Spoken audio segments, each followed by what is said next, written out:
Hello. Hi. How's it going? Good. How's the weather there in England?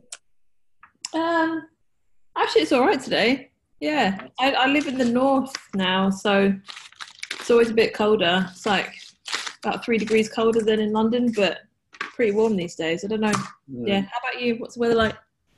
Yeah, we've definitely dropped down Well, on the I'm eastern in states.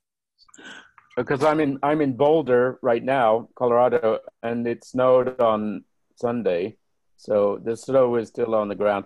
In Quebec, it hasn't snowed yet, so so it's like I had to go to a colder climate, you know. Is that unusual? Has it usually snowed by now? No, actually, it's not necessarily, but seems to be unusual, Boulder, though, to be this early too. So. What takes you to Boulder? Well, I came for the Gebser conference, so it's so Marco and Heather. Well, Heather is more involved in the Gebser conference, I guess, than Marco. But Marco came this time, and so we did a presentation, Marco, Heather, and I, at the Gebser conference. Oh, great! I don't think So Heather's been in the book conversation. No, she hasn't. Maybe you haven't met her yet. Oh, okay, yeah. What were you presenting on? Hello? Oh. Okay. So there's another conversation on the site about quantum poetics. Oh, okay. Sorry, you froze for a second there. So you were talking about quantum poetics. Yes, yeah. Cool. I don't know who's joining today because it seemed, I guess it's quite separate and separate but connected. Well, Marco's here, so. Yeah, just as I was like, I wonder who's coming. Yeah, I was thinking about it. I was thinking maybe I should remind Jocelyn, but I didn't get it organized, so. Doug helpfully pinned it on the message board, so it was. Yeah. We might get Johnny if he remembers, or. Yeah, I made a brief announcement in a conversation yesterday, so okay. He might attend. Give it a couple minutes. Was there anything else? You're on mute, Miranda. Oh yeah, I was just saying that I put some seed questions up yesterday. Right. Yeah, I know. Just the seed questions. For a small number of people, we don't really need to mute the microphone all the time, Miranda. We do it when the numbers go up a bit. Oh. Hi, Johnny. We were just talking about you. Greetings. Hi.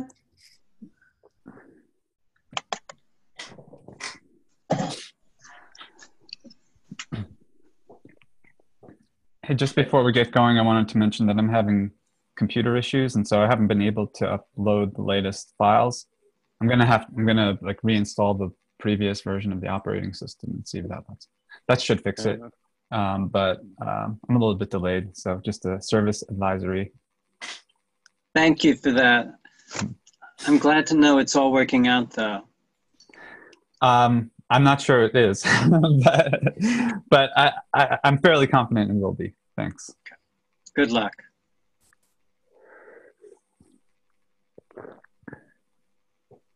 I guess with the 5 of us here, if you'd like, Miranda. Pardon? Go and get started. Yeah, okay, cool.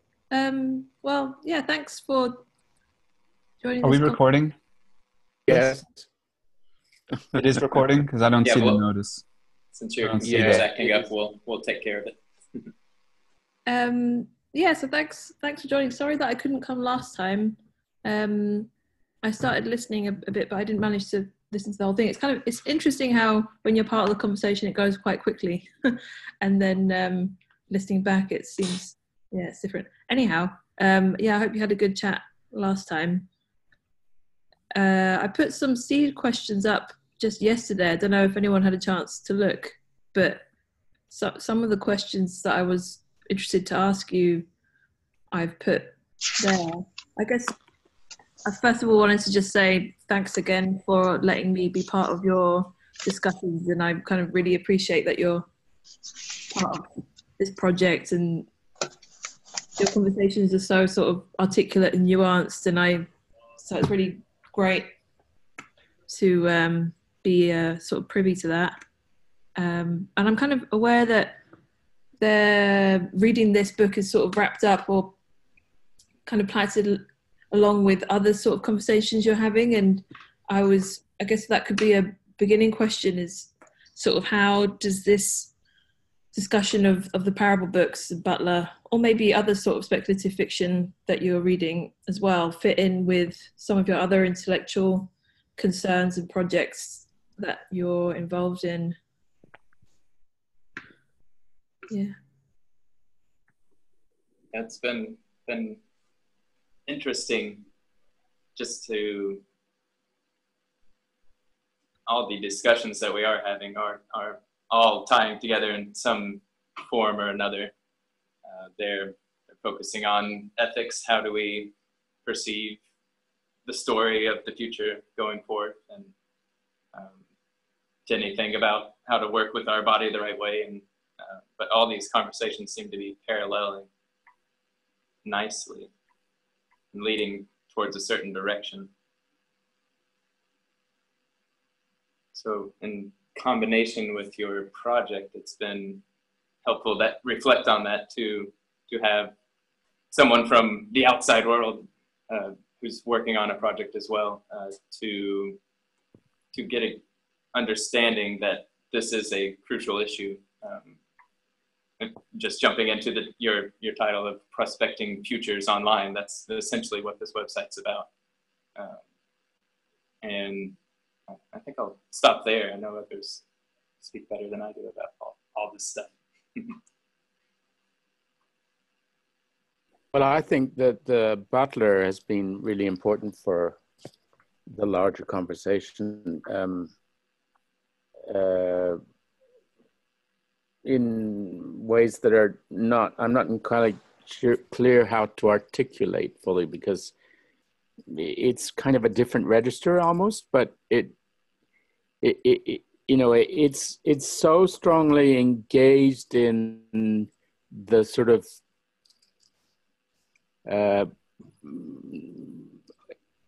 politics and the issues of social engagement, which are areas which are addressed in the broader conversation, but not as strikingly as Butler's text. And I think it helps us ground us a little bit in some of the social realities that we live in.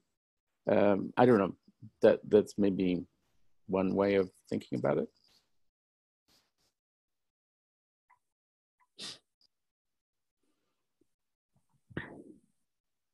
Well,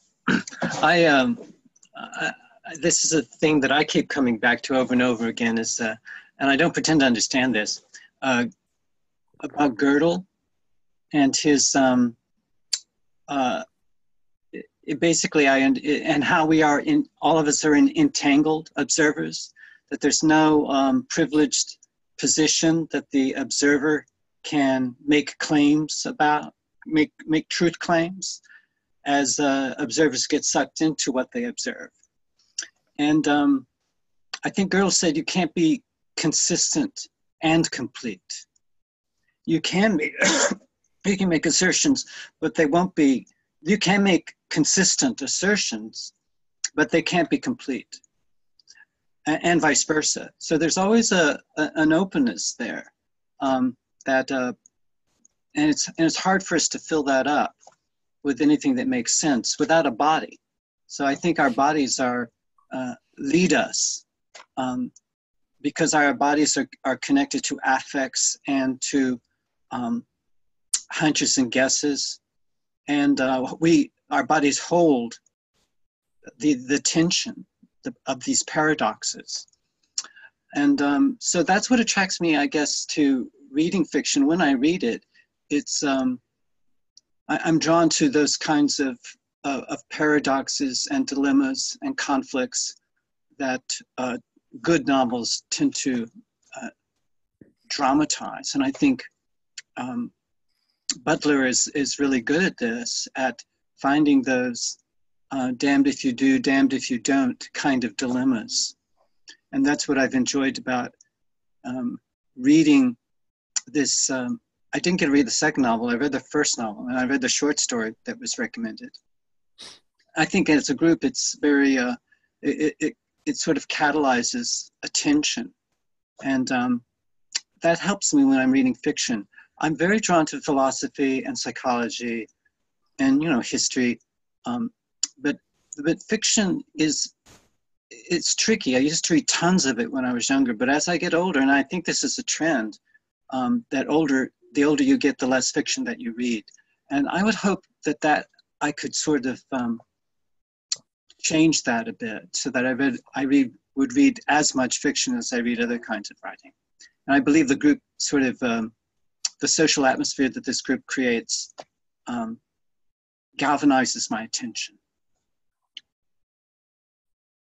So that's what has motivated me to stay in contact with this particular reading group. We read other things together. We're reading a big philosophical tome, some of us together, as we read this.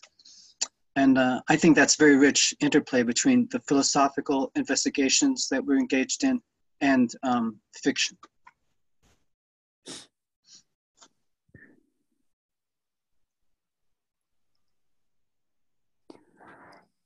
I'll take a turn.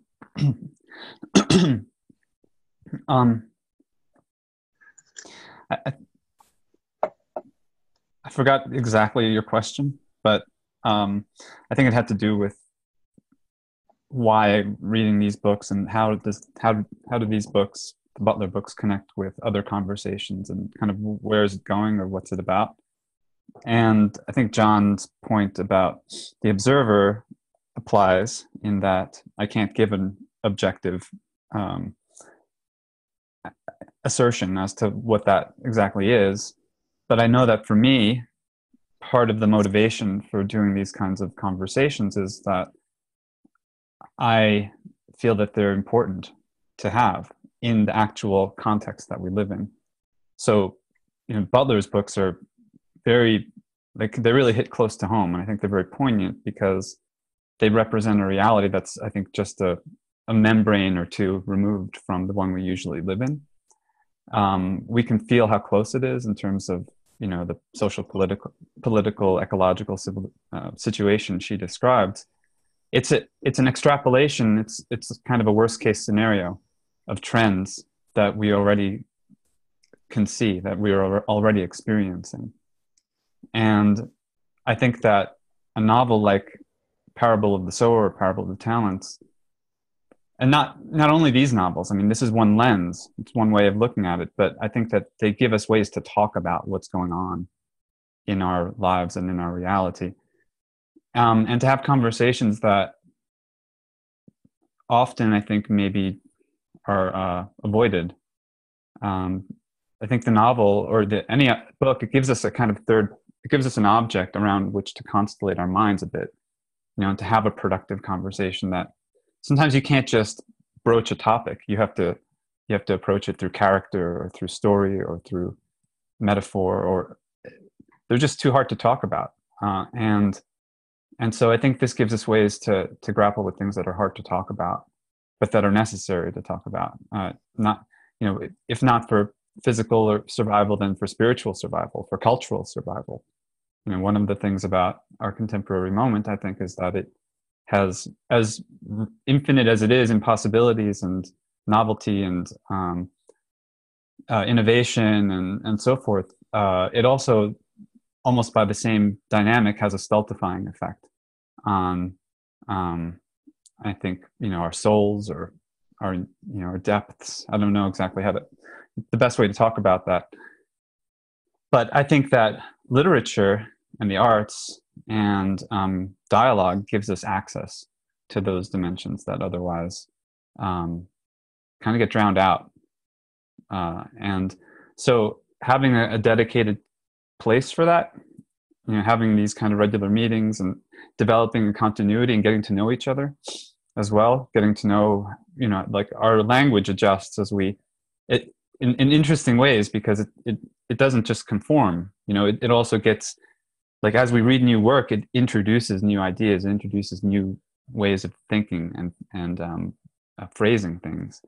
And so it's also a generative, it's a creative milieu. And I find that's what is motivating. That's what makes it worthwhile, is that through the reading and through the dialogue, something is catalyzed that, I don't know, it's not an answer quite yet, to the situation we're in, but I feel like is a prerequisite to making any kind of, future progress, is that we're talking and that we're engaging on, in terms of what actually matters, rather than what's sold to us or whatever. However, our attention is manipulated by the media and by the politics of the day. Cool. I think that kind of segues into just sort of maybe, because from the outside, I feel like it's hard to really pin down infinite conversations in relation to the other projects. Like, through looking online, it seems to be this sort of decentered network of various things going on. And I was wondering, perhaps it'd be really useful for me to know, like, how you would describe yourselves to someone from the outside. I know might be quite tricky, but just so that, I find that quite useful.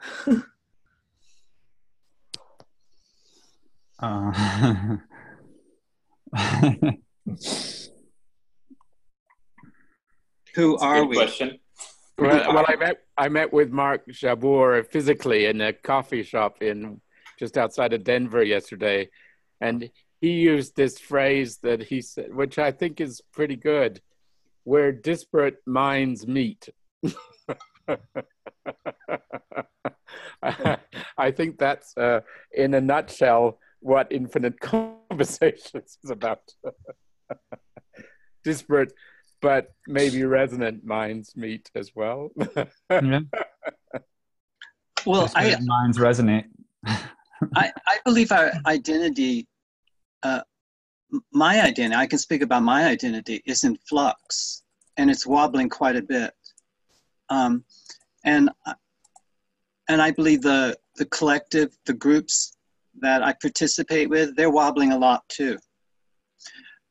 It just seems to be the nature of the times we're living in, that, and the larger institutions, which many of us have identified, have given us a sense of identity, of belonging. This is, I may not like these institutions, but I know that there's something workable about them. I think many of us doubt that in ways, in large numbers. Enough, I think that some differences could start to emerge that may have been underground or marginalized. I find that, like, you asked us how does SF fit in with our intellectual projects and our interests?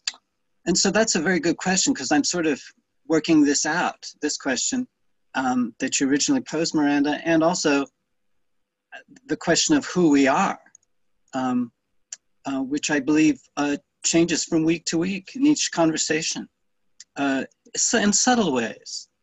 I'm not saying that every conversation or book creates some sort of identity crisis, but I think there is an adventure in sort of being willing to fall apart and let yourself get deconstructed by an author or a philosopher, and then find some way of reconstructing in a way that's healthier and stronger than prior to that adventure. So I think that has a lot to do with who we are. We're sort of multiple personality. We all have multiple personality syndrome to some extent. And we're willing to share those multiple personalities. And I think that's what sci-fi at its best is doing as well. So I'm sure I will revise everything I've said by the end of this call. consistent I am not. Oh, I am consistent about being inconsistent, that's for sure. Can I give an example of just a recent experience on the site that I feel kind of bridges what's been going on with readings, with the actual development of Cosmos kind of going on in the backgrounds. Mainly Marco and Caroline formed all this stuff you see in front of you with some help from others a couple years ago. But Caroline is working on these key docs, and within the key docs, she referenced the emergent strategies, Adrienne Marie Brown, which I've noticed on the back end going through Octavia Butler into kind of the social, global, environmental aspects of emergent strategies, I think is what she calls it. But seeing that connection there and taking that simple idea that's in a book that maybe you've read, that Caroline's read, and bringing that into the world. I don't want to be sitting in front of my computer. That was part of what was great about Jeffrey here and Marco and Heather going to the Gebser conference. That was also set up online, and the three of them connected, and now they're meeting in person along with other people who frequent the site. So in a sense, we're doing that seed planting as we speak. It's a mess. We're not actually, it's emerging, it's emergent. We're not planning these things out, it just happens. And then as we go along, more and more stories are shared. John and I have a separate group called Alternate Realities, exploring different perspectives, things like Donna Haraway and all that. So it really comes together without having any definite structure. And that's what science fiction, or SF, is all about in a way. So we're our own science fiction or sci-fi story in real time, reality. So it makes it pretty cool. Maybe some good fodder for writers.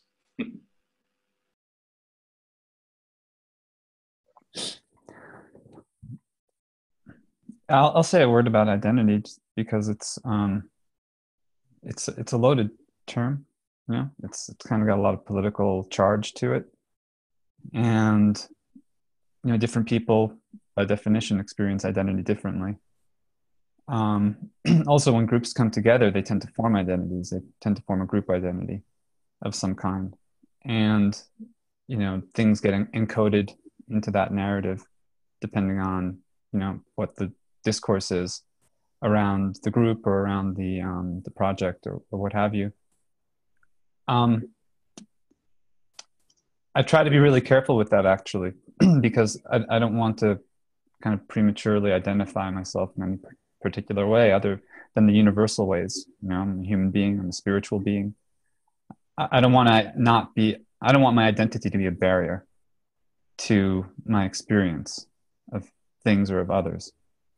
And so I would prefer to be in groups where the identity can be in flux, as John, I think, put it, and where I can change. I mean, that's one of the beautiful things about this book, and the idea of shaping reality, and reality or God shaping you, is that it encodes flux, it encodes, which is where the creativity comes from, which is where we have any hope at all of, you know, overcoming our circumstances. It will come through that. So I think that, you know, if the goal is a kind of secure group of people who are the same as you, that, you know, that may, I'm not saying that, you know, that's not important. One can't have that. But that wouldn't be the goal here for me. The goal here for me would be more like inclusive of identity and identities and however people want to identify, but also maintaining a space for that to change and for that, a spaciousness around that. Where, I mean, you know, as in fiction, we take on all the identities. When I'm reading at my best, I'm being the people that I'm reading about. I'm feeling what they feel. Like, that's what a good author does, I think, is transmit the experience of being another person, the experience of having another life or another experience. And so that I think is also the social value and the utility of fiction, also from an activist perspective, is that it really expands our sense of what it means to be the other. And I think that is, that's one of the sources of transformations in practice and in organization. So that's just a couple cents on that. Cool, thanks. I mean, yeah, really interesting reflections, and I love how you've kind of all spoken away to Butler and Butler's books as well. I mean, my question was a lot simpler than you've all sort of engaged with it. I meant more sort of like, would you say like an online reading group, or but I think it's really interesting I think that the openness of your reading group is obviously, that's what I'm wondering about. Like, it feels like it's more than a reading group, and you've kind of speaking to that in some ways, and the openness, I think, is really remarkable, and also the sort of intimacy. So I think part of that was like, I'm kind of wondering, this quite basic question, like how long you've been reading collectively, and how you feel like that's shaped your discussions, which you've kind of touched upon in some ways. I would say quite a bit. I mean, I think I've been reading, I think I was with the Gebser reading, which is a very large philosophical tome. And then we did, what was that? Sloterdijk. We did 2 volumes of Sloterdijk. And then we're doing Aurobindo now, The Life Divine. So this is the philosophical side. And then we've read, I have read less fiction with the group. Other members here have done more fiction together than philosophy. So different members of the group go from different kinds of reading.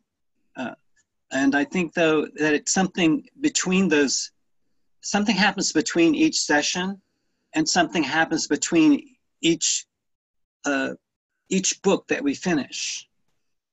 Starts to generate questions about, well, what's the next thing we're going to read together? And I think we're in the middle of another wave of that kind of, well, what are we going to do next kind of thing. And that will be influenced by what we've already read. And of course, new people can come forward and make suggestions as well. So I think it's really challenging. How do we make those kinds of decisions? And so far, I haven't found any rules that we haven't sort of, maybe there are rules, but I just don't know what they are, and which is entirely possible. I think that's what culture is, basically. It's invisible rules we're all following, and we don't know that we are until some violation occurs. And I think this is what good fiction does as well. It startles us because all of a sudden we realize, oh, I broke a rule and I didn't know that. And now I either have to make amends or I have to decide to change the rules.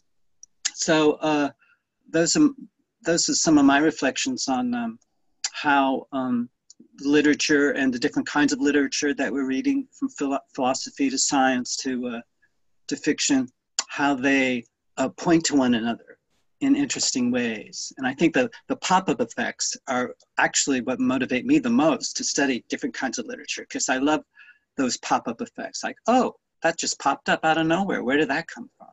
And I find a real aesthetic pleasure in sharing those kind of moments with other people, which is happening a lot these days. I also think that the reading that we do as a group is, so for instance, one of your questions is, what other reading groups do we take part in other than Infinite Conversation? So for instance, before I got into the Infinite Conversation, the number of Goodreads reading group, those are writing, chat reading groups with exchanges, asynchronous exchanges through a group. And I really did enjoy those groups, but it was a much more intellectual exercise. The exercise we do here isn't as intellectual. It is intellectual, but it's not only intellectual. It has these, in fact, the choices of books have more to do, well, not that Goodreads can't be choices that have to do with passion as well. But here, because one is running an online group and there's a dynamic interchange through the medium of the Zoom video chats, it requires more energy to do it than it does to run a Goodreads reading group. It takes your own personal gut energy to do this, rather than sitting back and organizing, who gets to say what, and making sure that on an online chat kind of forum kind of context that the thing is sufficiently animated. I think the dynamic of that is very different. Here, it's this gut energy because it's live and it's all about passion. So the books we ended up, so intellectually we have these long lists of books that we may like to read together. But what actually happens is somebody says, well, this one I want to read and I want to do it as a group. And so it happens. So it's not the same reasons in a way that these things. So even the Sloterdijk, I mean, it sounds like a crazy thing to go and read these enormous volumes out of passion, but there was a passion behind it, I mean, even though it was somehow there were very personal reasons why many of us were reading Sloterdijk, and I missed the Gebster discussions, but I've been back over. Haven't watched all the discussion episodes, but I've been back over many of them, and here I am at a Gebster conference because the group read Gebser together, and there was a sense of the field of Gebser, even though I wasn't actually involved in that discussion at the time that it happened. So I have become involved in that discussion after the group finished, which is not something that normally happens in a reading group context, right? So in addition, they read The Dispossessed before I came along. Now, that's a book that I have a long history reading and thinking about, but again, it's a field effect that and so even though I wasn't there, I have a sense. And this weekend, I met at the Gebser conference one of the people who was instrumental in the Dispossessed discussion as well as the Gebser discussion, and so.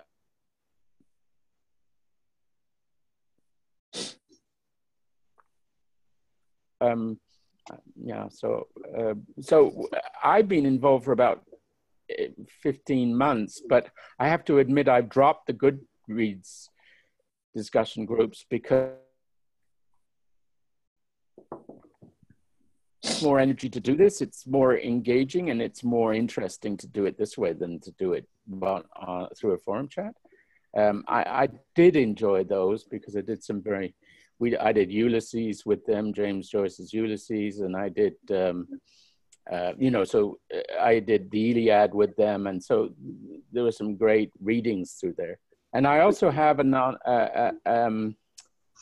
a physical reading group that I read with in Quebec City, which is looking at science fiction and religion so we read together, which is another book that I've read years ago and have a long history with, but we just read it as a group, Canticle for Leibowitz, and it was interesting because here was reading it with people who have a lot of background in understanding Catholicism and how it is portrayed within the religious literature and the theological literature, and so I learned a whole bunch of things about A Canticle for Leibowitz that I didn't know because of the quality of the participants who are involved in the discussion. But that's, again, a very different environment than this one. And even though it's physical and we meet and we get around, we have a beer together, and it has that quality to it, which is also very interesting. And I do love that as well. It's not the same level of discussion as here either. This one is the discussions here because of these field effects between what's going on in the conversation about Aurobindo and the conversation about about Erin Manning's book and the conversation that we had about Soul Mountain, which was one of the fiction books we read together. And all of these things interpenetrate each other. They become entangled. And so the discussion that we have about Butler is entangled with all the other discussions as well. And I think you picked that up, Miranda, from the way we bring in these different elements as we talk about them. So.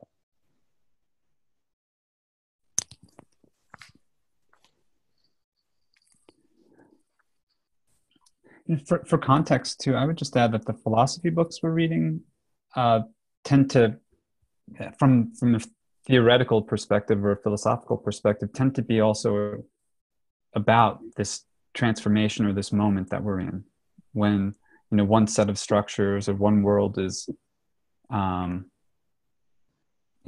to its limits, let's say, and another one is trying to be born. I mean, that's in Gebser. I think that's also in Aurobindo. Peter Sloterdijk's books had a different kind of deep historical or something story to tell. They didn't have maybe, I think we learned a lot through them, but they didn't have the same sense of urgency that some of this other literature has. And so that's just I just wanted to note that because we do read both, and I think that it's important to have both. It's important to have, clear, mentally, like philosophically reasonable, points of view, right? That makes sense. But also the whole imaginative and creative and weird realm that fiction. I think both of them, and there's something about the flow of discourse between the two that kind of liberates them both a bit more, I think, than just a strictly fiction or a strictly philosophical or scientific or other, because we also even bring in science. Jeffrey's a scientist, and really we've had historians with us, and people with deep knowledge, whether professional or just as hobbyists or amateur in particular fields, and that's like welcome into the overall space. I think that's an important point, that this is a weird thing that's emergent, and there's also, many of us are either writers or artists or we're up to something. Like even those who don't identify as writers or artists have some kind of secret project that they're working on, and in a way this kind of is a field where we can work on those things too, like our own projects. I have things I want to bring forth. Jeffrey does. And really everyone here is up to something, and that's I think part of the fun part, is that we can start to build the structures and start to build some of the media for making space for that, where maybe it doesn't have room in other places. Yeah, we're not running. I think the idea of sponsorship is something that is widely shared, that we're here to co-sponsor one another as readers and as writers and as thinkers and as good citizens. I think I also, when that, rather than competing for intellectual turf, which I feel is mostly what the factory model education that I received was all about, was competing with others to get that gold star or whatever. And I think what I like about my participation here has been the willingness to drop a lot of that and just and not hoard my ideas, but to share them and receive a multiplicity of ideas, and then sort it out the best way we can. And I also, I think was mentioned, I think Jeffrey was talking about how a person with a passion for a particular book will sort of break through and will become an attractor, and the group will follow. So I think that kind of threshold, if you're co-sponsoring one another and you're being sponsored, there's a tendency to be able to our attention. We can share attention in our readings and in our group activities, and that sharing of attention, I think, allows us to be sensitive to to the threshold, and when we're coming close to it, and when we've passed through a threshold, you will notice that, oh, something has changed and we can't go back to the way we were because we've crossed this threshold. So I believe that that happens often in what I've observed, and as I've participated, that I've been able to register the effects of all of these differences, and I've been able to track it as I'm one of the weirdos who likes to review these recordings, and I'm looking at these discourse events in a kind of critical way, looking for patterns and meta patterns, which I cannot do when I'm participating in a call, as I'm doing right now. It's very hard for me to keep track of anything that's going on. It's happening so fast. But as I watch a video of a discussion, I can look at, oh, I missed that pattern. There's another pattern. Oh, there's a bifurcation point. I didn't even notice it while it was happening. So I believe that it really enriches the next time I participate. I'm enriched by having had that kind of exposure.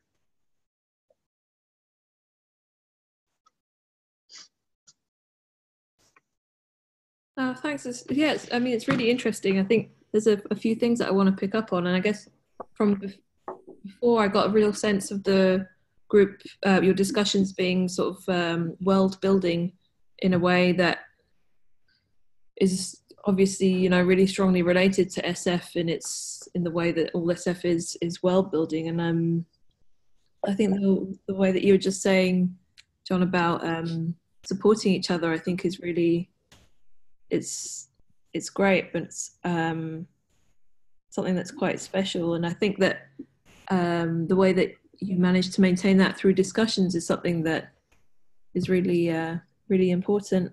I was wondering whether to go back, because the project that I'm doing is all about readers and futures, and that's the way that it's been framed, and that wasn't really decided by me, as I've just kind of entered into this project, and it's about futures.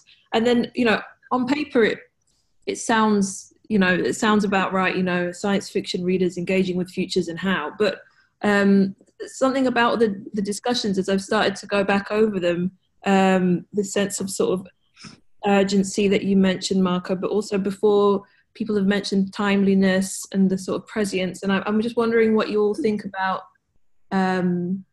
whether framing your readings is, I mean, yeah, your collective discussion, collective reading as engaging with futures is how you would think about it, or if you think about it in relation to another sense of temporality. And yeah.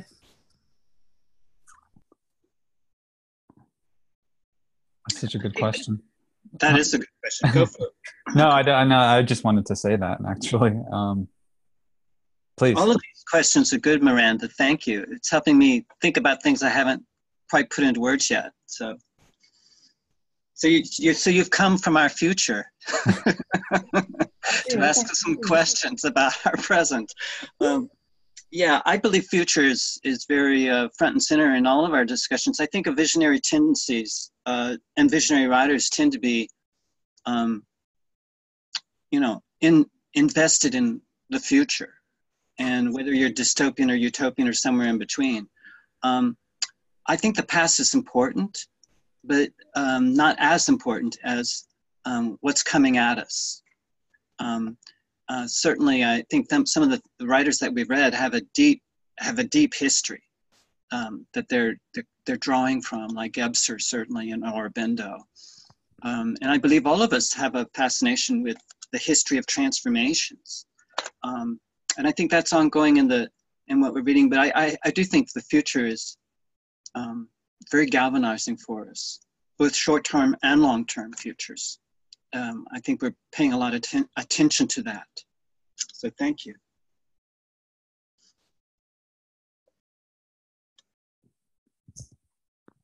I'm just keeping my mic open. Doug, I saw you wanted to say something earlier, but maybe I should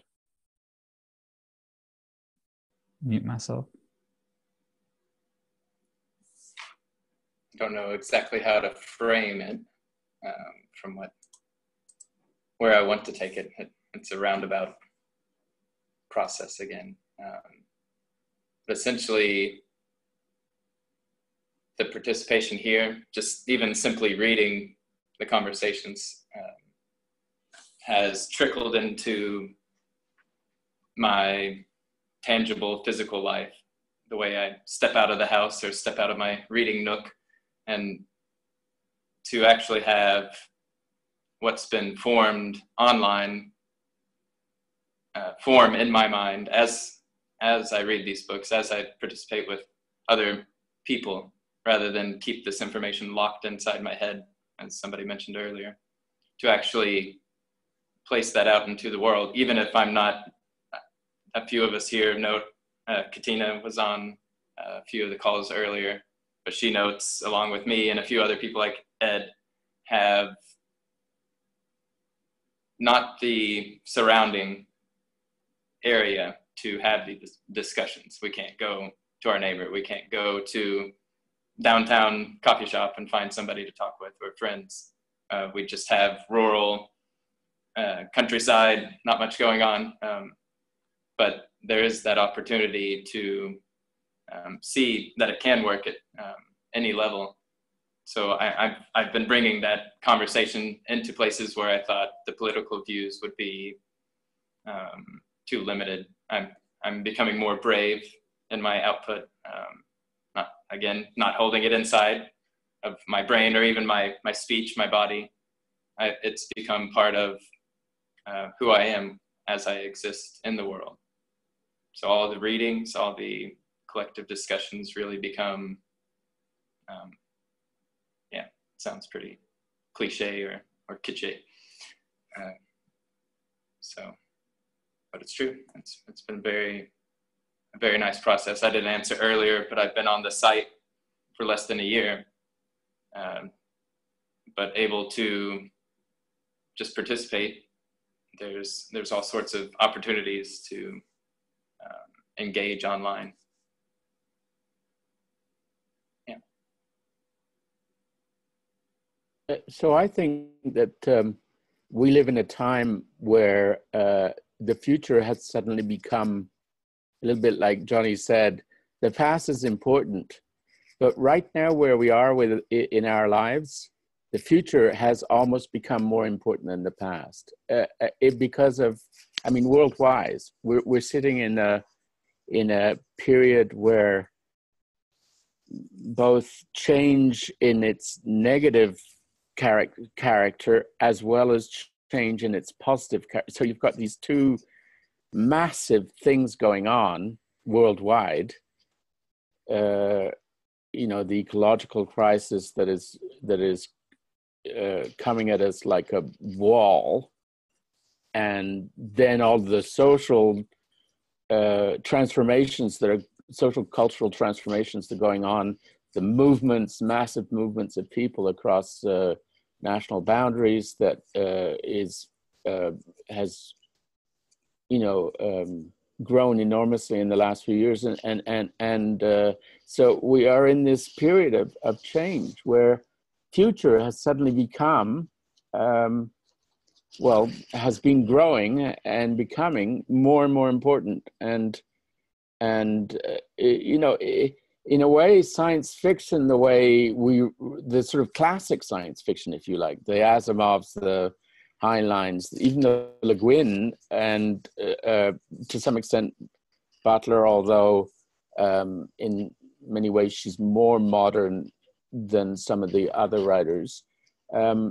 Those writers, in a way, they wrote at a period of time where there was a certain level of relaxation about the future, but we no longer have that relaxation about the future. We now have an urgency about the future that has become primal. And so I almost think, even though I'm involved in this massive effort to write science fiction thing, I almost think that the way we have to deal with the future today is not necessarily best answered by science fiction.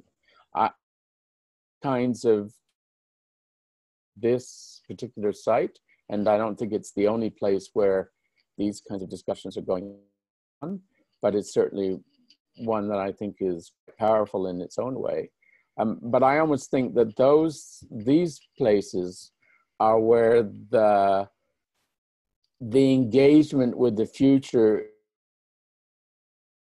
than through the mechanism of writing science fiction or reading science fiction. But they certainly need to speak to each other, because clearly science fiction has a history and a grounding in change that is ending in the future, which is extremely important today in terms of the way it infiltrates and affects our ongoing thinking about all of these things, and not just thinking, but doing, because we are now in a situation where thinking is no longer adequate either. If we just sit around and talk about these things, we are going to go the way of the dodo. We have to engage and do stuff. It's not just the talking. And so I think this future orientation, I think, is critically important to everything now, and not just those who read science fiction or those who read even, and we know that there are a large part of the planet that no longer invests in reading in quite the same way because of all the other media that are available. And so that's also part of the conversation. And of course, the sort of film media presentations of science fiction tend to be fairly limited. I mean, it tends to be very dystopic, and it tends to be, which is not itself, which has its own interest as well, but and it tends to be very short-term futures. Most of the science fiction looks at the near future. It rarely looks at the far future. So that's also part of this preoccupation with what's going on. So anyway, not a complete answer, but maybe there aren't any complete answers also about these things, because it's changing so quickly. So it's this period of extremely rapid change that we're in, where the future matters more than it ever has before. Can I respond? Marco, did you want to say something? Did you say something yet about this? You go ahead. I'm still stewing. Well, I'm just responding to something Doug said, and something that Jeffrey had said, and something else that I'm aware of. But Doug was talking about how we come from different places, from rural to big cosmopolitan cities. I live in Manhattan, and Doug is in Kentucky somewhere. Where in Kentucky are you, Doug? I'm not sure. It's the capital city. Somewhere. Okay. But many people on the calls are from Canada or from Germany. We've had people from South America. So there are different places, different physical locations where people are, and I find that very galvanizing and something new, because I live in New York City, but the city has turned into such a ghost town. It's so empty in a way than it was 20 years ago, where people actually sat in cafes and had face-to-face conversations. If you go to a cafe now, everyone is looking into a device or a laptop. And that, I think, has shifted our socialness quite a bit. I've noticed that. So I find it very galvanizing that we can use this technology. And I think this is the theme that Marco has brought front and center to a lot of our attention, that we can use this technology for ways that are, it's used nefariously so often by Facebook and, other entities. And we're under a lot of surveillance now than ever before, and all this metadata collection. But I think we are using this technology in very healthy ways, by bringing people together in ways that we've never been able to bring together people. This is sort of like sci-fi right here. And what I find is the benefit of that is, after a call or after reading, I can walk through the streets of Manhattan feeling much less alienated from other people, because I feel like I have this inner space where conversations that really matter are happening. So I can oh, I think Marco would like this, or I think, Douglas would like this, or Jeffrey would like this, or some of the core members who share at a deep level, those affective zones, rather than just coming from an intellectual, cognocentric kind of view of things. Those who share at that level, I believe, become part of our inner landscape. And I think that's what good communities should be doing. But I think because our technology has fragmented so many of our communities, I think a huge amount of alienation has been created by the technology. And I believe we're maybe healing some of those splits, because I think we're using the technology in a very innovative way. And there was something else I wanted to say. About I think this about the future and sponsorship and a sense of agency, which I think these are the things I think that attract many of us, and what agency could be in a world as complex as ours. And also that meta perspective that I think many of us are drawn to. So I feel that tension between the meta perspective of stepping back as an observer and looking for patterns, and then jumping into the fray and taking action. And that interplay between that kind of dynamic, that sense of agency, I have to get off my butt and do something. I think those are the kinds of tensions that I think we're all registering and we're sharing, and with all the perplexities that go along with that. And I think that's and I think that's why the art that we're studying, the philosophy that we're interested in, the books we're interested in, sort of come out of that as well. So thank you for giving us a chance to reflect on our working together, Miranda. I don't think we've ever done this quite like this before. So I'm learning a lot from this. Thanks.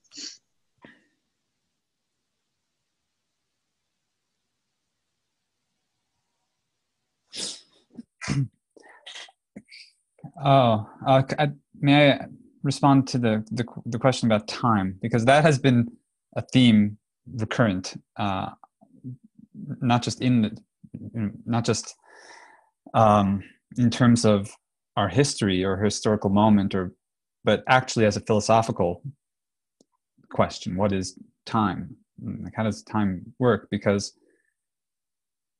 I think the part of what has emerged through the reading that we've done and through the conversations that we had is a rethinking of time.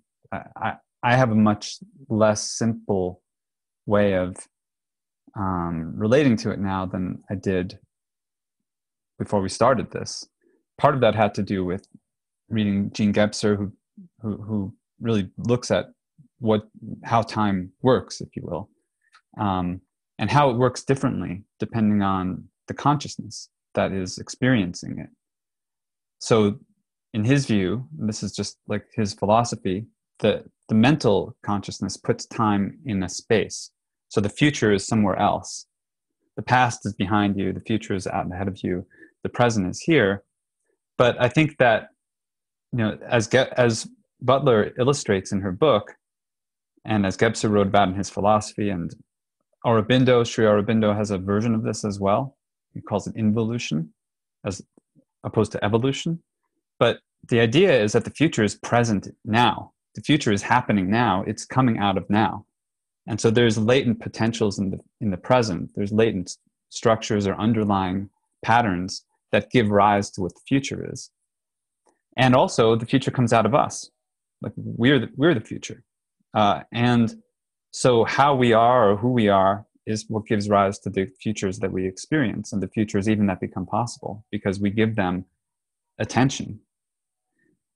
So one of the themes I've been playing with very recently, and coming out of conversations this weekend, there's a train going by, and throughout the discussions we've been having here is a sort of holding of a couple of different questions, but simultaneously.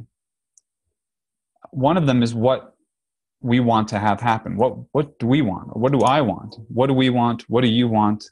We can go around through different perspectives of that. Because we all have things we want individually, and then there's places where that intersects. We want to read this book or that book, or we want to work on this project or that project, or address this issue or that other one.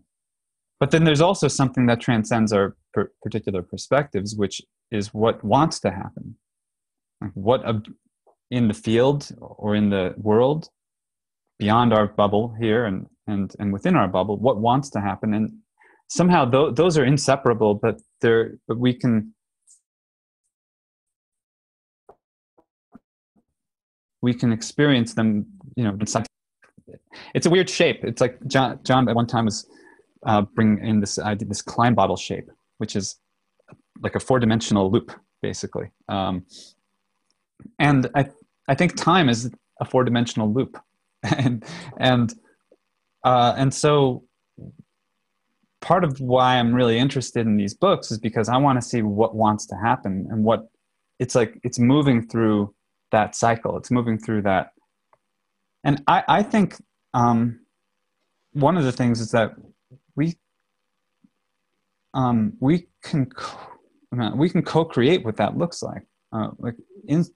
If we can communicate about it, if we can visualize it, if we can imagine how it would be, then I think that gives us a power to make it real, make it happen. So if we imagine networks of people who are, who are living in better conditions, who are exchanging, who are connected to one another, exchanging with one another, communicating with one another, caring for one another, if we envision that globally, and then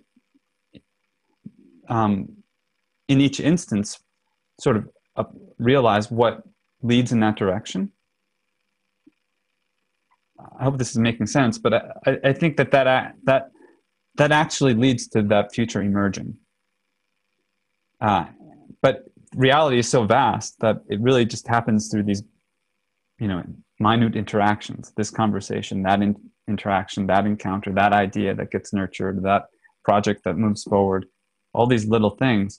But part of what I would like to happen through these kinds of conversations is that it spreads, and that we don't just have conversations, but we change structures as well. Like we transform structures, we transform how people. I'll give an example. The humanities in academia. This would be a place where you should have these conversations. That's what the academy is for, is to really think deeply on questions of eternal significance. But that's changing very fast now. And for like, I know that when I was considering what to do with my career, with my life, I looked at, this is my situation. Can I go back to grad school? Is there a program for me? What would I do after that? How would I pay the debt? What kind of job prospects are available, et cetera. Like I'm looking at what's going to work for my life and my family and the things I want to do creatively or whatnot.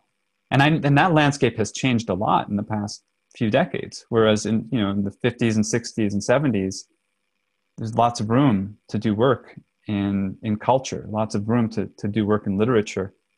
A lot harder now. And so where do those conversations stay alive? Where does that culture where can it continue to grow and to carry into the future? Because I think that what we have in literature, what we have in great literature, are these almost these like eruptions, of the future, into whatever circumstances happen to be present, but it's the future. And part of, I think, what certainly a writer like Butler enjoins us to do is to respond to what she's offering us. Like, this is not an idle exercise, right? So I really hope that we can build networks where creative, intellectual, and spiritual work can be done. And I don't mean that in a sectarian sense. I mean that I really like where literature intersects with that kind of realm of ultimate significance or ultimate concern. That's, I think, Paul Tillich's phrase. And I think literature is a place where you can do that without the sectarianism. Although, of course, like the literary world has its own, sectarianism. But part of, what I hope that we're doing is creating trans-sectarian, spaces. And it's small. This is just a handful of people. But I think that's what's like, that's the seed, that's the idea contained in what we're doing. And so, you know, I think the future comes out of seeds, like seeds sown and seeds reaped. I think the seed also needs space to grow. And so you were describing the whole time I'm thinking of space as well. And I was led to some of our past readings with Jennifer Gidley, just in this space right now. One of the benefits of being online is I can put myself on mute and browse the internet, even though I'm paying attention. That might be my confessional there, but I am paying attention, and that's how I learn. So I'm learning quite a bit right now, just in this conversation. And in order to piece together what I'd like to happen later, I'm taking a few notes. I'm researching a little bit, trying to tie in our current reading with what you propose we read Miranda about, or whatever it was. I can't think right now, but it might tie in with what I'm about to say. But just developing that space, can't remember the author's name. So that's one of the negative benefits of researching online right now. I'm lost.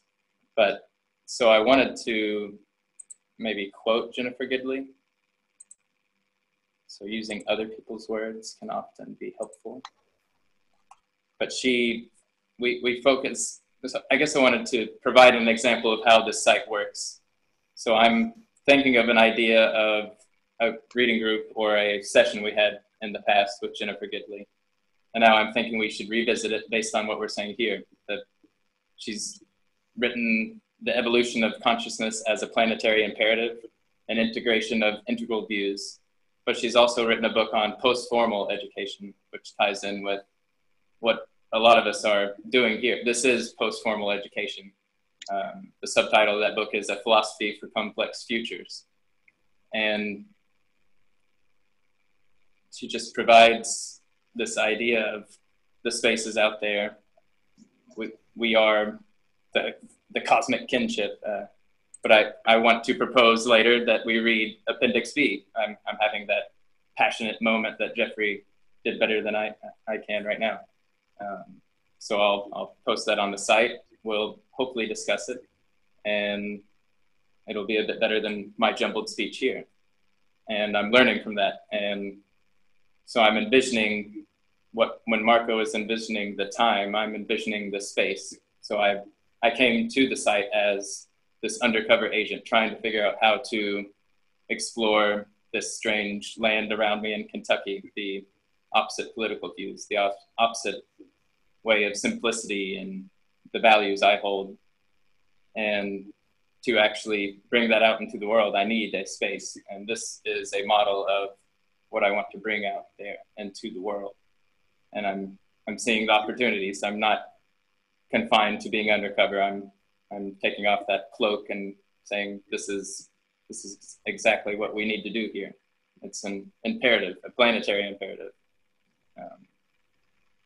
So, yeah, I'll refrain from reading the quote I wanted to, so I'll post it later. It's my passionate speech. I just want to, can I respond briefly to Doug? I think you're just, you're sort of illustrating in your own behavior and sharing with us how you do it, how you move from speech to writing, from something internal to something external. And even in a call, while the call is going on, you can, if someone says a word you don't know, you can look it up real fast, and you can follow the conversation in a different way than you would if you had to say, oh, I'll look up that word some other time. So I think that's something that's different in what we're doing. And I also think Jennifer Gidley was introduced by TJ, who used to follow us quite a bit. I've lost track of TJ, but he did bring this article in because we've been percolating a lot of ideas about what integral theory could possibly be. And some of us read it, and then I think that it initiated some of us to advocate for a certain kind of book, like The Life Divine, because her project was really about differentiating these different so-called integral thinkers and imagining what the future would be like, because that's what these integral thinkers were engaged in. So I think now that you're bringing this up again, Doug, now that we've had lots of experiences of pursuing certain kind of creative research around Gidley, I think it would be great to go back and revisit her, as you're suggesting. So I would support this initiative 100%. And also bringing in Jeffrey led us in Erin Manning, and she has a very different kind of style. But I believe that there's a family resemblance to what she's doing in The Minor Gesture, and what some of our integral authors are doing. And I even asked the question: Is Erin Manning an integral thinker? And I think those are really kind of interesting questions that we're giving ourselves. We're creating the conditions where these new kind of questions can be asked, and different kinds of answers can be offered. So I think tracking these kind of transformations in the group, the history of the transformations, is beginning to happen now, because we've been together now for some of us a year and a half, or 2 years. So we have a history now, which we did not have before.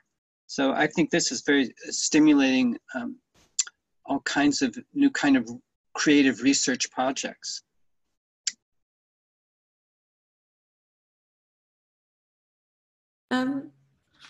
Thanks. It's really interesting to hear all these different sort of intertextual references. I'm also going to follow up, and it's really, Doug, it's really interesting and useful to hear about that process of these different modes of engaging, and something that I can relate to. I was just going back to, I think, kind of zooming out and in from like the book, and then to you as a group, and then, but going maybe back to Octavia Butler's, the books that you read. I was thinking in terms of collective envisioning. So I put up some excerpts from a book review of Shelley Streeby's book, which is quite a slim volume, but it's one chapter is very explicitly about Butler. And but the end of, Streeby's book, she concludes, I'm just reading from what I posted on the site, saying, but she concludes with a plea to embrace more collective envisionings of the future that might just be our best hope in imagining other worlds in the wake of climate disaster that's now upon us. And I was just wondering, because you've sort of mentioned envisioning in some ways, and then Marco, you were saying, how Butler is really sort of imploring us to act, and John, you were talking about agency as well. So I was wondering, in terms of parable series, which aspects of those do you find useful in terms of collective envisioning? And you touched upon, this might just be sort of continuation of some of the threads from previous discussions, but something that I'd want to ask.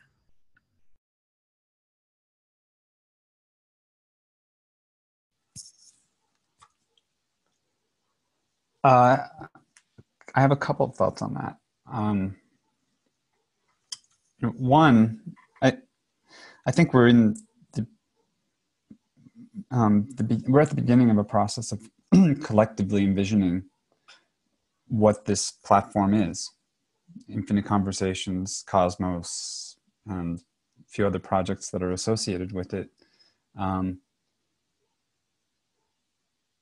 kind of started doing them because I was lonely and wanted other people to work with and talk to. And, my experience of the social media landscape and the social landscape, kind of like John was talking about, everybody on their phones and constantly distracted, and very hard to go deep. It was very hard to do, to have the quality and the substantive kind of conversations that I wanted to have. But I think that it's, I think it's really important. I think it has to be something that doesn't require, one person or a few people kind of keeping it going. I don't mean to say it should be some kind of institution, like some kind of reified institution. There's something vital about it, the underground layers. You know, there's something important about maintaining an openness. So there's, I often feel a tension between the sort of the chaos of that openness and the sort of frothing of possibilities, and then the desire to order things, systematize, organize, etc. And I think that that's probably a healthy dynamic, is to have both of that, like to have both a tendency towards chaos and openness and change, and another one towards order. This book was really interesting to me because I could identify with something of like the pattern of the process of how Olamina, the character Olamina, like picked up people. Like we're not living, I don't live in that exact kind of wasteland that she's describing, right? This is a dystopian. Some people do, but like one of the people that is going to publish soon on metapsychosis is just fled Venezuela, which probably is just not too far, maybe not with the slave collars and things like that, but a disintegrating society. And I think that my experience has been picking up people like that who, she doesn't pick up anybody. Like it's not the rapist, and you know what I mean. Like it's like there's a goodness, there's something that's resonant between these different people, and they're very different, but they kind of they start aggregating, and then they carry a certain ethos. Right? We don't have a religion like Earthseed, and I don't want a religion exactly like I like aspects of it, but what I like is that that can be indeterminate, and that could be kind of that could really depend on who. Like Katina is a good example. She's a passionate disciple of Christ, and she's open about that, and she is advancing a discourse about that, and that's okay. I think that that's okay, and I think that can coexist with a discourse about Vedanta Indian spirituality, and also about Afrofuturism, and also about metamodernism, or about integral philosophy. I mean, to have a space where these things can fulfill their seed potentials, and it's kind of like a garden, like with diverse ecosystem of different kinds of ways of thinking, but that can coexist. I mean, there's not going to be an invasive species, or if there is, that starts taking everything over, we should do something about that. Spray some pesticides or something. No, organic. But I mean, the point is that, like, I've drawn inspiration from this book because, man, they had to suffer through some hardship, and they had to really look. There's a solidarity as well. Like, they're looking out for each other because it's such a hostile world, and I feel that there's that element that we're dealing with at the psychic level, that we are kind of in a kind of psychic war. I think that on a planetary scale, where our attention is a prime target. People want our attention. They want our obedience. They want us to go along with the program, and I don't want to go along with the program. Octavia Butler didn't want to go along with the program. Jean Gebser didn't. Sri Aurobindo didn't. All these figures, because we can start knitting them together, I think it creates a force field that gives us more confidence and gives us more ability to dissent and to do something different. But it's a very difficult time. I mean, John has lived through some real hardcore activism. Others, have as well. And each moment has its own conditions and its own requirements. And movements rise and fall. But I think there's a sort of larger scale movement that wants to happen. And this is one expression of it. I think other people in many other ways are expressing it as well. And I would like to develop a sense of that whole, a sense of how all that is happening around the world, and move in that direction. I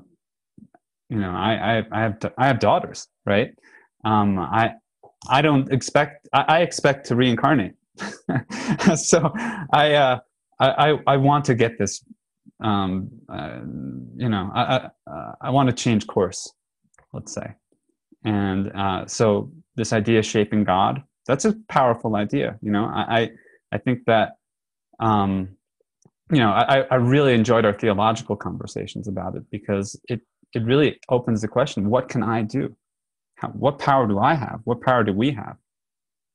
And that's what I think Butler was pointing to, and Le Guin as well, and Gebser as well, and there are many other thinkers and writers and artists that are on the list.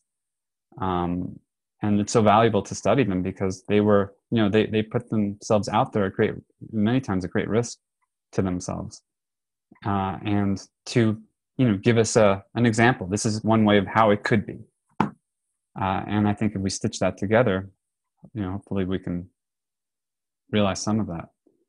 And I think we're doing it. I think I think it's happening. But it wouldn't be fun if it were easy either. So that's something that seems to be going on as well. Like, there's some magic afoot, and that's part. Anyway, I'm trailing off, but the joy of aspect is important as well. The joy is not in the future, and that's like, I think when the future could be now, when that's the ideal, I guess.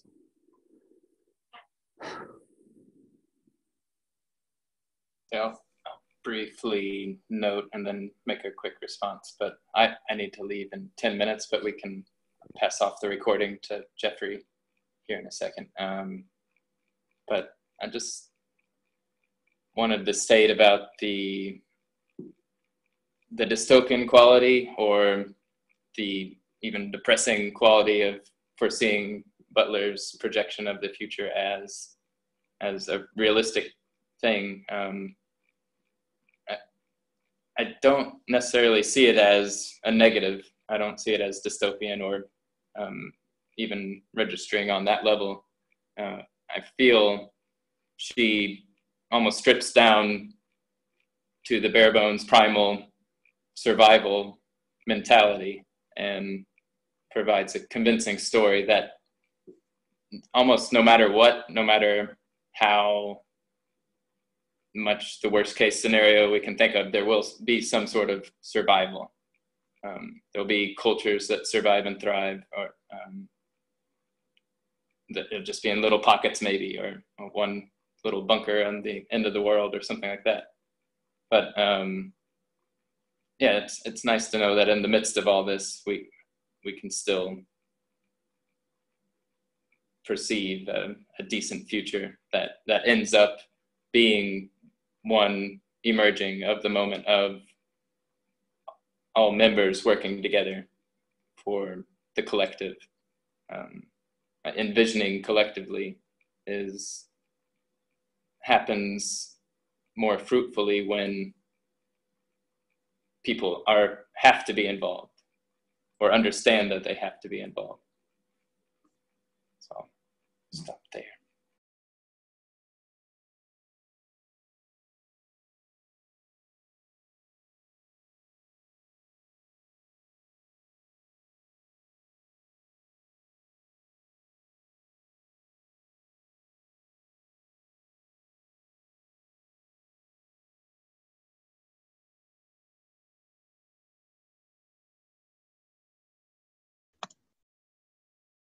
How's it going, Miranda?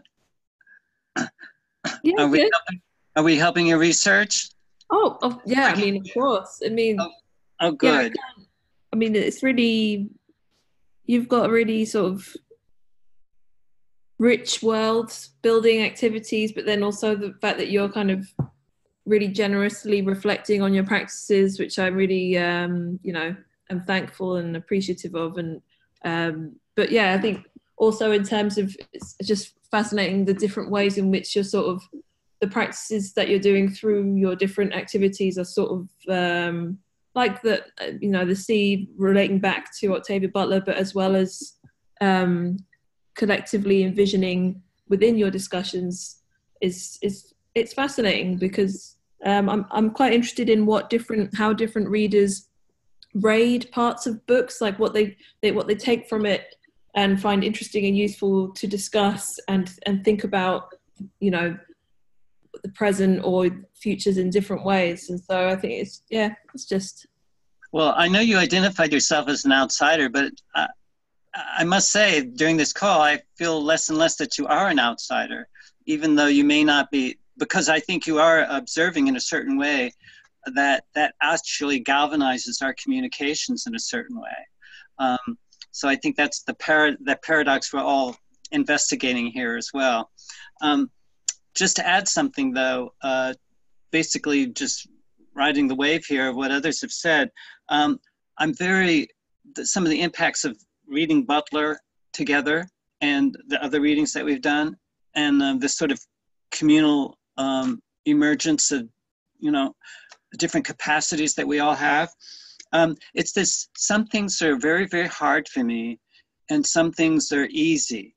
And I think it's finding a group that's where we deal with stuff that's, it's not too hard, not too easy. It's somewhere in between, so that we can actually chunk down and chunk slow. I don't know where I got this from, but it came from several conversations that we've had. I think the challenge as visionaries is they tend to chunk very high and very big, and they have a really hard time implementing anything. And I think that's the challenge is once you've articulated a vision or a collective vision, which is even more challenging, because I think we're no longer operating in a world where one person's vision is going to satisfy a community. I believe we have to have multiple visions, sometimes competing visions, so that something else can emerge that we can implement, take steps, step 1, step 2, step 3, to move towards this vision, and then get into an experimental phase where we, you know, intentionally make mistakes so that we can learn something from those mistakes, get feedback, and, you know, dust ourselves off after the disappointment and then we move on. And I think this is how social movements keep going and maintain a size and a shape for a certain amount of time so that work can happen. So I think that's another important thing that I've learned is, and the benefits of stepping into these groups and participating and doing some of the heavy lifting, and then also relaxing and let other people do the heavy lifting. I think that I'm able now to look at books and texts and thinkers that were daunting and extremely too difficult for me. And now I don't find that's true. I can now dip into them and read them, and not only, they're not too difficult, they're entertaining. You know? And I think that's a sign that, that's definitely a sign for me that the participation here has benefited me on many different levels. But I think that's, that I can now pick up a text that a year or 2 years ago I found incredibly difficult, accessible.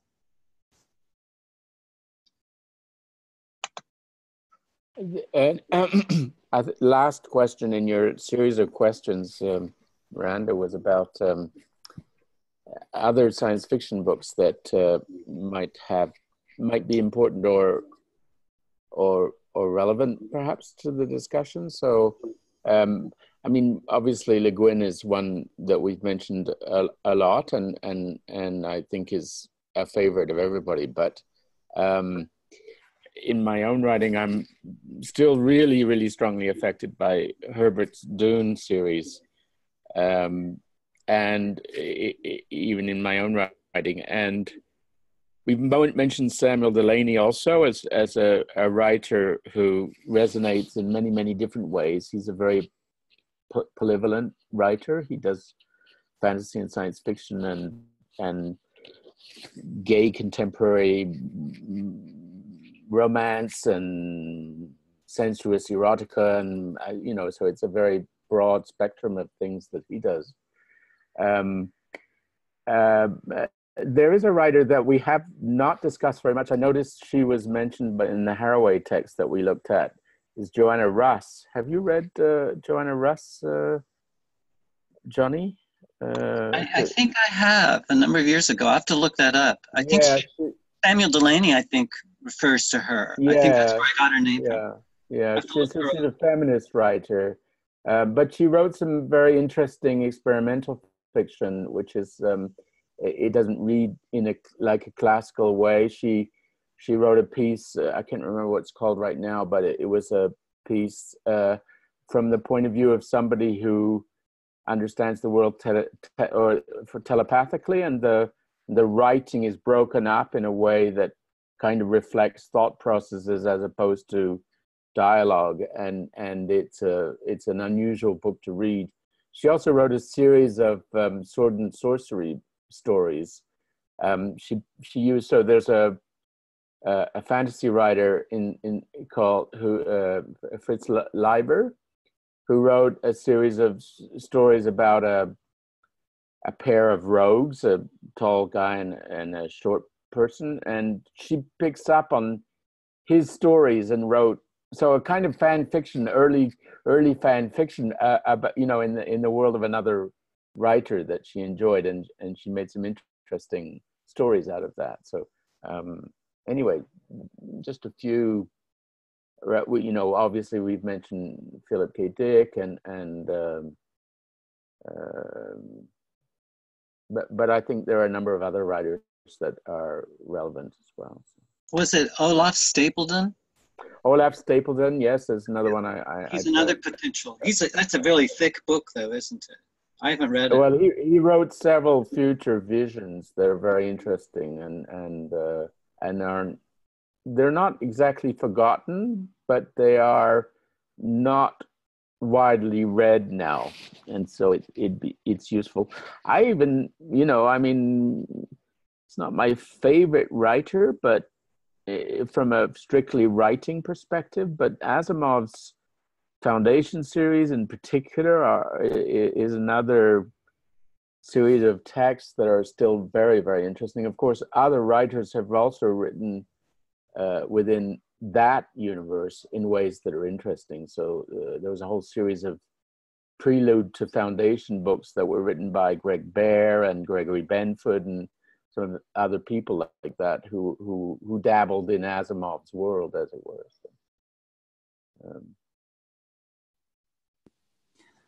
So, he hasn't mentioned it, but Jeffrey himself is a science fiction author who's working on a future world building kind of series. So he's not done with this yet. But when I was referring to earlier that many of us are writers ourselves, and that's an example. And he's very directly doing the kind of work that you're asking about, Miranda. Yeah, and I found reading Butler, just as I found reading Le Guin or Delaney, extremely formateur. What's the word in English? Formative.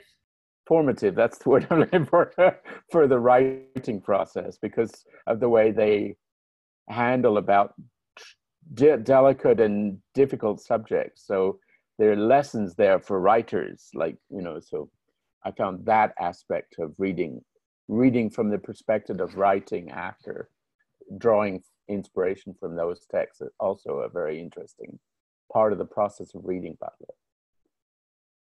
Because was it Jeffrey? Was it you that you suggested the reading of the Butler books? Yes, it was my suggestion. It was my passion. In fact, I remember some. Oh, I'm not sure we want to go here. I'm just teasing.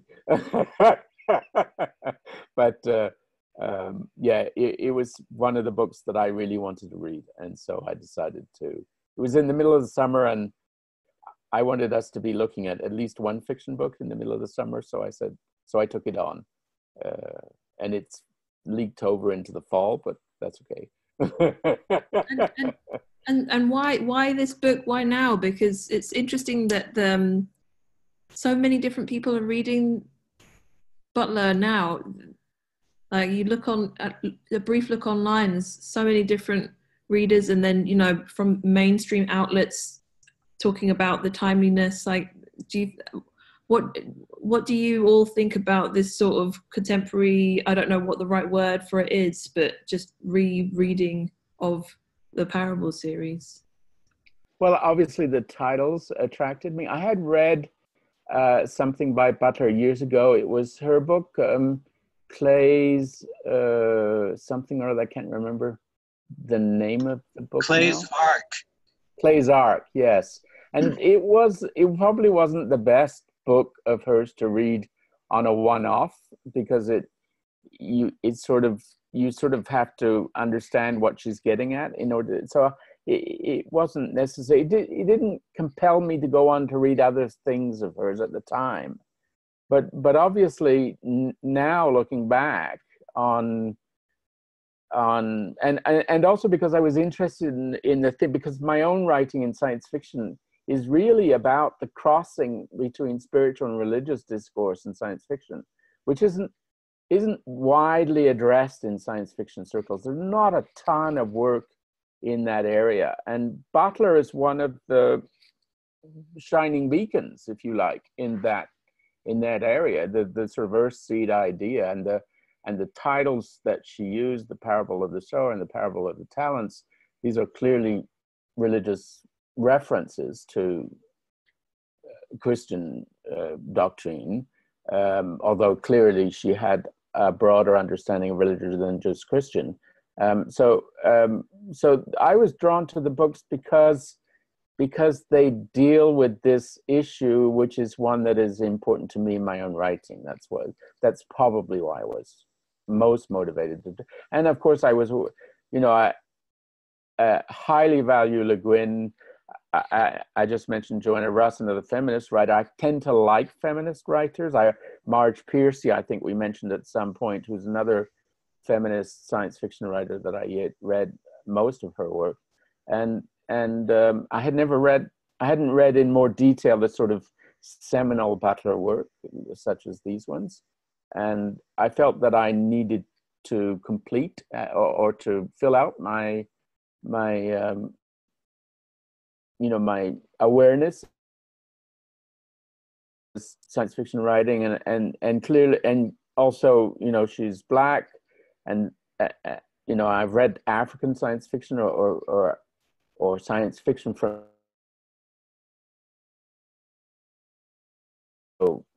picking up on some of those themes. I also thought would be interesting and useful, especially in today's world where awareness of racism, where racism is on the rise and where awareness of racism is becoming a more important dialogue and discourse within our ongoing cultures. And so I thought it was, again, an important issue to address in that.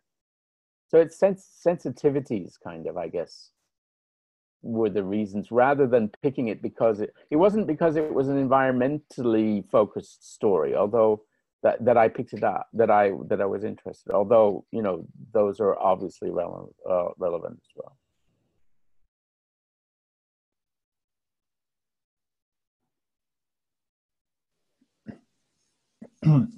Maybe just quickly on that question, unless you want to move on, Miranda. Do you know? Well, why Butler now? I think it's because we're living through the apocalypse. I think this is like we're beginning to perceive things are happening that only could have happened in science fiction. Like, like this phones, all that, it's normal to us now. But when I was growing up, that was science fiction. And I thought, maybe I didn't think in my lifetime I'd be able to communicate to people, on video, phone, all this kind of thing. I used to watch the Jetsons growing up. Remember the cartoon, the Jetsons, and Star Trek, and Star Wars and all that. But that was like the future. Future is now happening. Like all that stuff is coming in, and if you follow the discussion on the evolution of technology, which is not the only discussion that we're having, but they see that as an exponential curve, right? So it's like there's slow, and then it starts to get fast, and starts to get really fast, and then it goes off the chart. And what happens next is, anybody's guess. But I think that that's the moment that we're in, is that it's both technological, and I think it's also has something to do with consciousness. I think there are two sides, that our awareness is transforming, partly because, our worlds are exploding. Like, I think Butler and other thinkers, visionaries, they were kind of a little bit ahead on that curve. They were seeing what was coming just a little bit before us, but we're still at the beginning of that upward sweep, and that's the intensification. So there's an intensification of experience that concretizes in the particular writers, in these visions that they have, that we then read, and it sort of prepares us to, I think, for what's actually happening now. It was like they dreamed it, and now we're living through the waking reality of it. And I think we're still like at the earlier stages of that. So that's why it's a little bit trepidatious, I think, to even, go down these rabbit holes sometimes, because, like Philip K. Dick, for example, he had these Gnostic visions and these very weird, bizarre, out of body kinds of experiences. And like he struggled to deal with all that. And let's say that starts happening to more and more people. It happens to a few special people or something, but then it becomes more regular that, people have more weird experiences and more psychic experiences, and reality itself is getting stranger and stranger.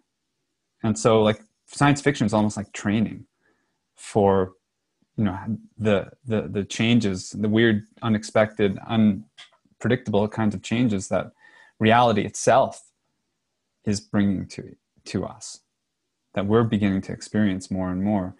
And it kind of becomes normal, but then you realize how much it's changing your brain, how much it's changing how you live and work and think. And it's not just Butler, right? That's popular now. Philip K. Dick is popular now. What's her name? Handmaid's Tale. Margaret Atwood. I think that they were really on the cusp of kind of a historical moment that we're living through. So that's again part of the urgency of reading their work, is that there's some information here that we need to pick up and tune into and make sense of.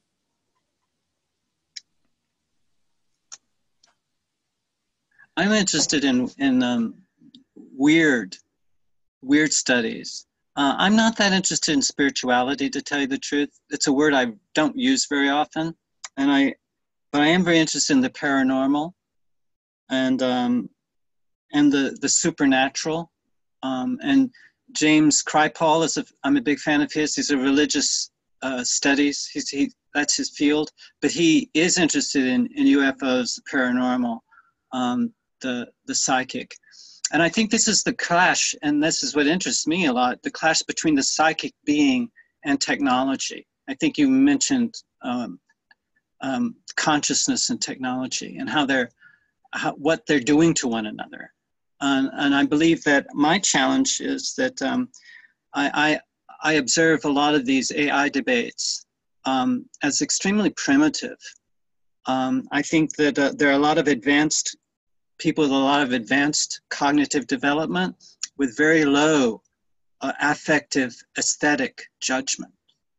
And I think the clash is very apparent in the paradoxes and the conflicts that we're seeing all over the place.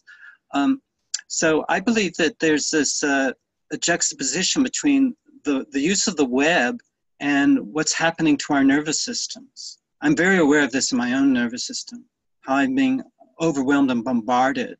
And I've had to learn how to turn down the volume on technology. And although not entirely, that's why I'm here, is can we use this technology to transform rather than to end up in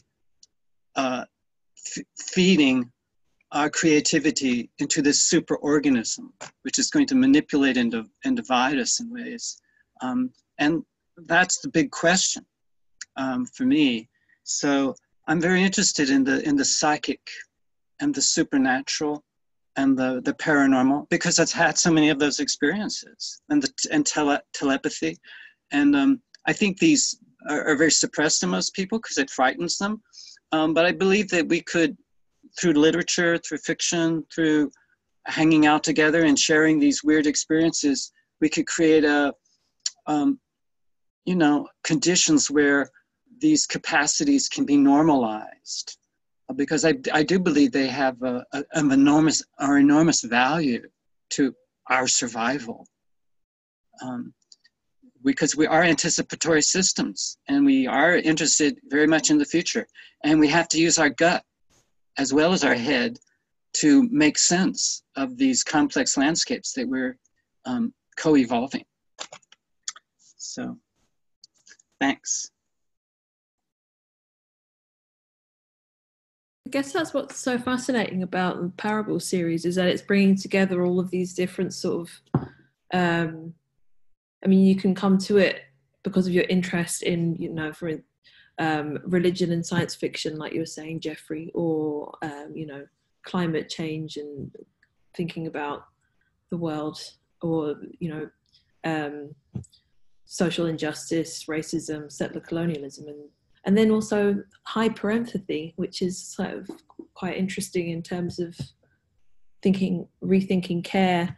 And then also just in terms of more, I mean, it's been such a resource for activist groups as well. So I think it's really interesting the way in which you can take so much from it or do so many things with it, and not even in a sort of, I don't mean in a really strictly instrumental way, but yeah, it's just, I think it's fascinating that there are so many different people reading it at the moment, and that's how it's become part of this project, is because the project I'm working on is very short, and so I decided to focus on the books that the specific Goodreads group was reading that I got access to, and so one book they were rereading was Annihilation, and then the next book that they were reading was Parable of the Sower, and they're actually, I don't know if you've read Jeff Vandermeer's Annihilation, but they're quite interesting, two very different books, but both dealing with sort of, yeah, the Anthropocene, climate change in very, very different ways. I don't know, have you read Annihilation or come across it? No, I had noticed that the Goodreads, so I think I'm on 2 science fiction groups on Goodreads, and I noticed one of them was looking at Annihilation, but it's not a book that attracts me very much. I know the film is out now, and the film presents itself as a kind of horror story, and horror stories don't interest me in general. So I wasn't really attracted to that as a title, but I might be more interested now listening to you talk about it. But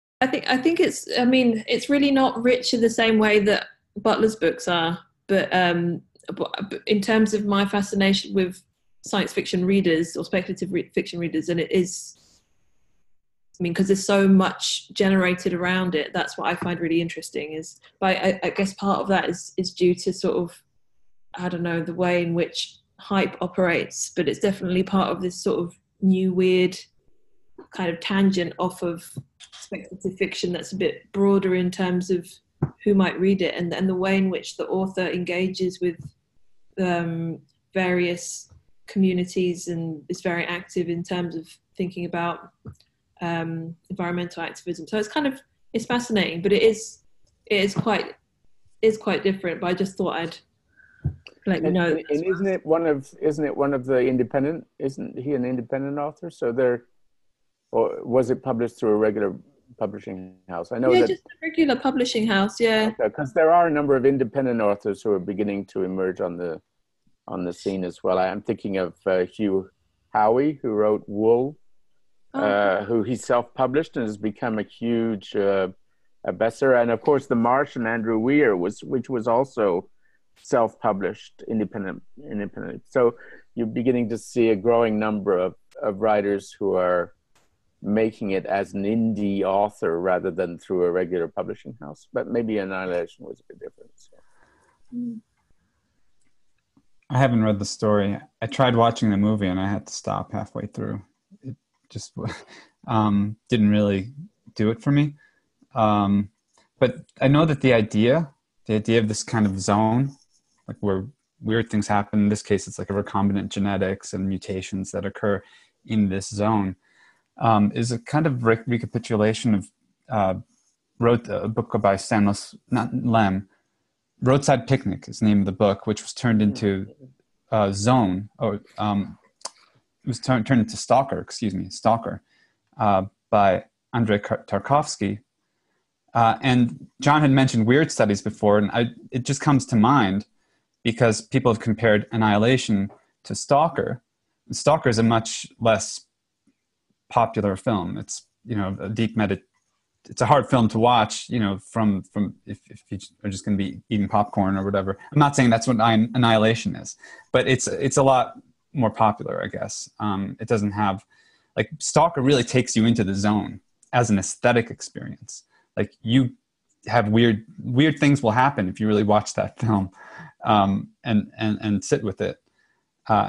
And I think that's part too of like what like SF does, and what maybe we're doing here is we create these zones where things are like, where the weird is a little bit more welcome, and so we can establish more of a dialogue, you know, with it. But those are, you know, as like the zone in Stalker, it's like the Annihilation zone. You have to get in, like, there's a membrane there. Something's different on the other side. And I think that's like part of like the creative spirit. Like, that's what those zones are holding. You know, that's what I think these books are holding. And when we engage them, and then they become part of our collective field, like, we become part of the weird. We become part of its, you know, its own display. And so that's part of the aesthetic too, is that, you know, the aesthetic is very sensitive, and, you know, it will recede if the quality of attention isn't really there, you know?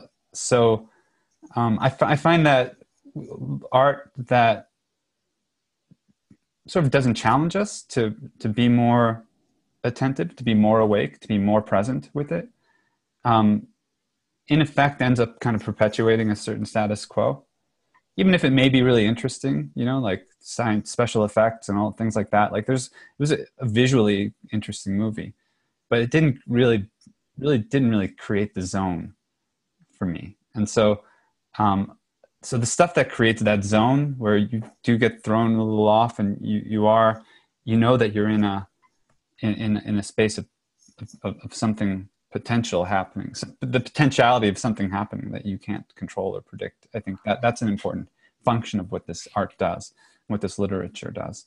And it needs readers. I mean, that's the thing. Like, there'd be no point in writing if there weren't people reading.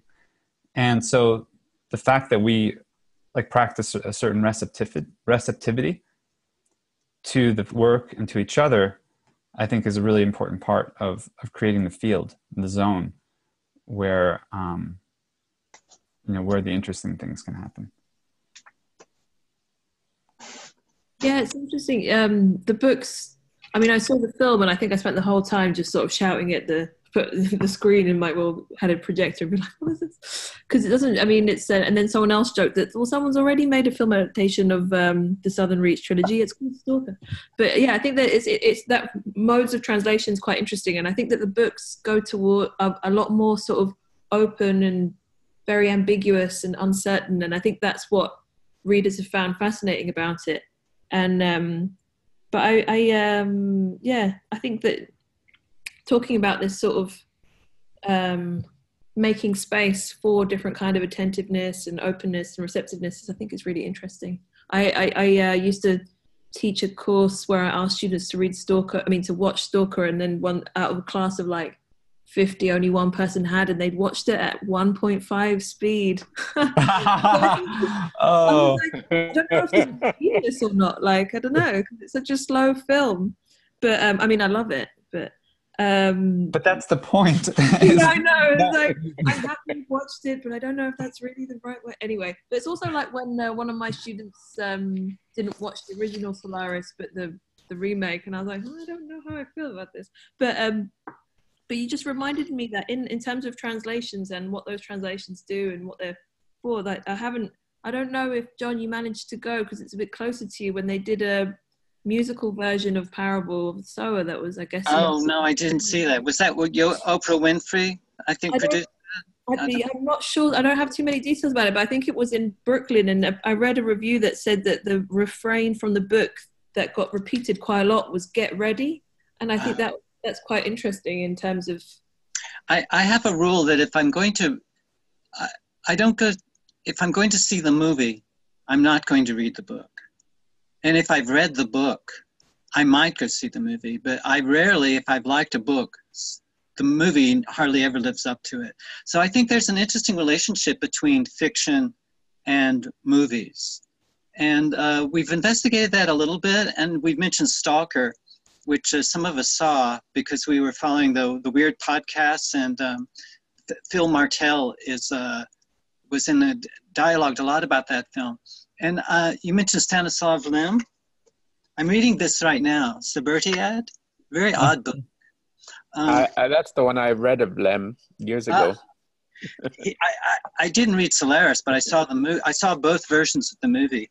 But we also looked at Aronofsky's The Mother, which is a very weird movie. And we had a conference call, I think Jeffrey and Marco and myself and a couple of other people, including Martell. So we discussed that movie. But I think this is another possibility. I saw Annihilation. I didn't read the book, but I did see the movie. And it was interesting to me, but it certainly was not The Stalker. Being in the zone in The Stalker is extremely destabilizing in a way that Annihilation just wasn't. It was a fun film, but it didn't destabilize me at all. So I think those are possible conversations that we might have, is taking a meta perspective to certain genre of film, and looking and contrasting and comparing different visions, and also looking at what happens as the fiction gets translated into film, and the different versions of a film, different films of a particular text, like Solaris has been done twice. I think those are very fascinating discussions that would take a lot of energy, but I think they could be a lot of fun as well. We haven't done it. We could. I was also thinking about District 31. Isn't that also a kind of a zone film?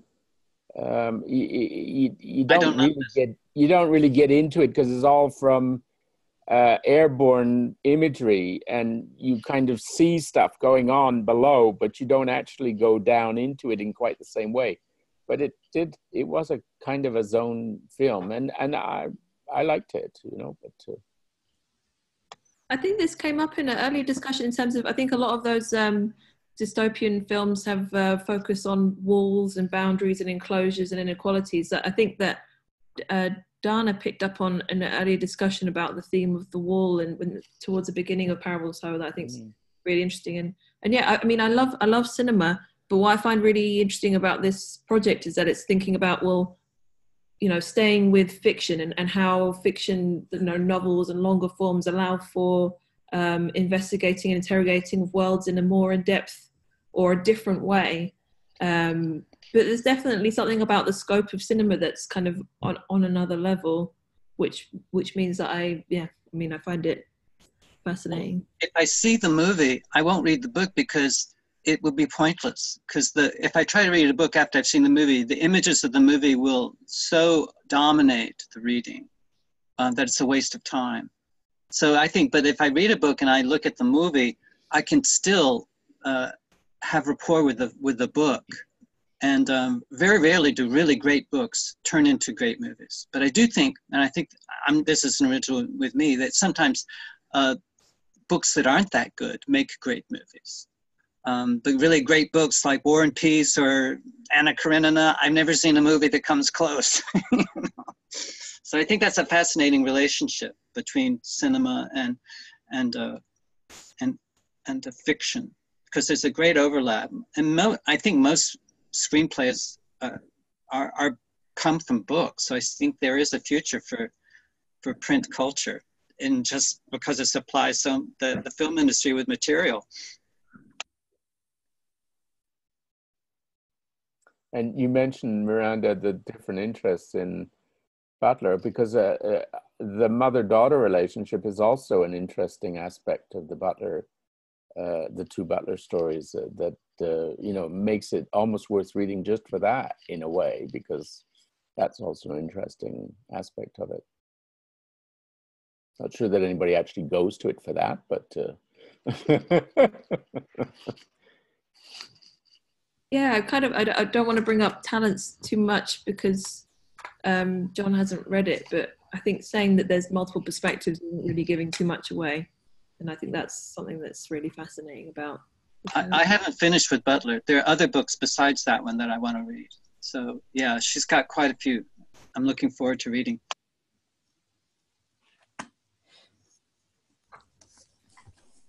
I don't know if anyone wanted to say something, but I just wanted to, before the call ends, ask if you had what questions you have for me, or yeah. So you're going to make a report of your findings and make it available to us? Is that how it's going to go? Okay, I'm looking forward to reading that. Yeah, so definitely I'm writing something preliminary in the next month, so I will send that to you. I guess one question that I will also post on the forum as well, so that everyone gets a chance to look at it, is normally I would anonymize anonymize participants, and so in that case with you it would also involve anonymizing infinite conversations. So that's it doesn't have to be, but that's my normal practice. So that's something, for you to discuss. And yeah. I'm not an anonymous kind of guy. I like the public discourse. And I think we're at this cutting edge in our development where the private and the public are very fuzzy right now. But I think it's very important that we start getting more comfortable with being more public, with what was once considered private. And each of us has to figure that out on their own. But I'd be I'm fine if you want to not make this an anonymous contribution we're making, since most of this goes on YouTube anyway. But that's a decision that you guys can make. So thank you very much. I've enjoyed this a lot. Thank you, Miranda. Yeah, I agree. This is a public forum, so I don't think it makes any sense to try and anonymize a discourse that is already out in the public in a way. I actually think it's part of the activism of what we're doing, is putting this discourse out and not being anonymous, not hiding it. I think I want people to become aware of it. I want people to listen. I want it to inspire them to also, think boldly and freely and interact like we're trying to do, like we're trying to enact for ourselves and to model. So I would encourage you to, use our names and use our point people where they can even watch the original conversations that we've had. And we put a lot of work into these. We read the books, we think about them. I see this as part of like a creative contribution, to a cultural discourse that I want to be available to others, and I want it to foment more.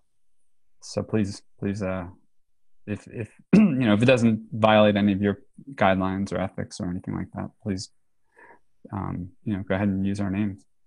Oh yeah, it's more of a decision on your behalf. So no, I think that's great. Yeah, so I'll be in touch with preliminary sort of emergent themes. So I'm also looking at Goodreads groups and other bits and bobs around.